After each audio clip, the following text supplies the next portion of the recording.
Bueno, en primer lugar, cualquier método comienza con la asistencia a clase.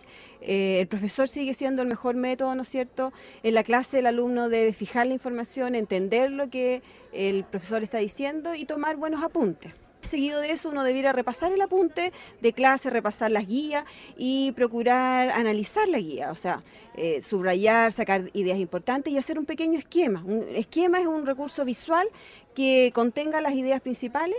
Y ese esquema tiene la gracia que facilita también el repasar la información en los días subsecuentes. Después con la información lo que uno debiera hacer es en el fondo ensayarse, o sea, no solamente el alumno requiere conocer el contenido, sino que saber responderlo, saber aplicarlo frente a una pregunta.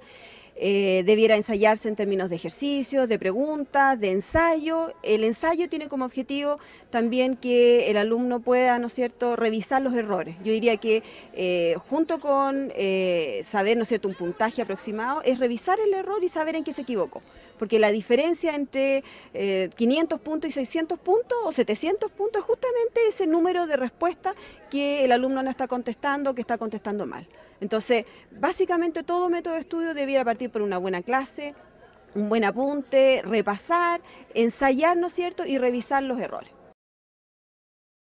Bueno, el estudio siempre es un hábito, eso significa acostumbrarse a estudiar en un mismo lugar, que generalmente se recomienda una superficie, ¿no es cierto?, como una mesa, un escritorio, no tiene que ser un lugar demasiado especial, pero sí una superficie que permita al alumno tomar distintos materiales, redactar, escribir, hacer, ¿no es cierto?, apuntes, esquemas, que debe ser siempre como el mismo lugar, que debe estar despejado, no debe tener demasiados distractores, debe tener buena iluminación. En general se recomienda que el alumno no dé la espalda, ¿no es cierto?, a la fuente luminosa, a las ventanas o a la luz, que esté bien, ¿no es cierto?, iluminado, bien despejado y con buena ventilación. Pero básicamente como el mismo lugar, que no sea la cama, por ejemplo. La cama debiera estar reservada para el descanso, para el dormir. Por lo tanto, siempre se recomienda que sea una mesa donde el alumno pueda escribir y pueda estar sin muchos distractores. Todos sabemos que el alumno que está en el colegio y además en un preuniversitario tiene bastante poco tiempo disponible. Por lo tanto, y en consideración de que la prueba es a final de año, el descanso es un aspecto súper importante. O sea, tenemos alumnos y en general la juventud está teniendo malos hábitos de dormir y de descansar. Están acostándose muy tarde, levantándose igual temprano, a veces llegan a la casa muy cansados, duermen siesta, y eso genera que antes de la 1 o 2 de la mañana no se vuelven a dormir. Entonces eso es un círculo un poco vicioso. En general el alumno debería saber que si está durmiendo menos de lo que debe, eso le va a significar un menor rendimiento al día siguiente.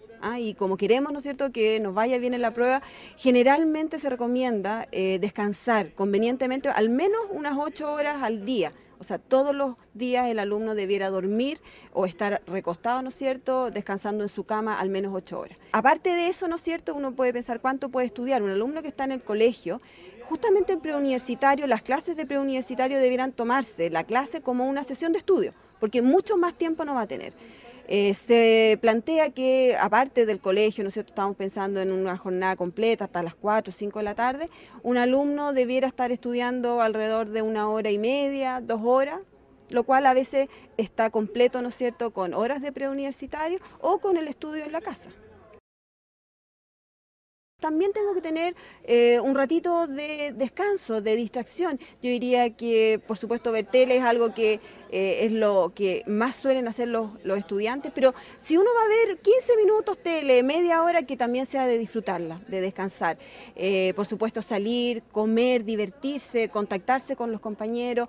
Es también el último año de colegio para los que están en el colegio, por lo tanto el alumno tiene que saber, ¿no es cierto?, inteligentemente distribuir el tiempo. Yo diría que esa es la base. O sea, tiempo para ir a clase, tiempo para hacer las tareas en el colegio y tiempo también para tener un ratito para distraerse, pero despejarse, o sea, no culposamente, sino que integrado a, si va a estudiar media hora, ¿por qué no puede estar 15 minutos, media hora también frente a alguna distracción? Hacer ejercicio, eso también a propósito es muy conveniente. Los alumnos en general en el colegio hacen actividad física, pero ejercitación divertida, salir a andar en bicicleta, bailar de repente en la misma casa, hacer pequeños ejercicios.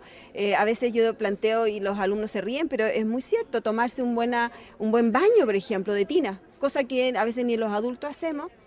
pero un baño de tina o de repente hacerse, no sé, un masaje, ¿cómo se llama?, con una crema, eso de repente puede parecer un poco exagerado, pero es increíble cómo suele ser bastante distractor. Leer una novela de repente, leer un libro, eso tiene que estar incorporado también a todo el hábito de estudio.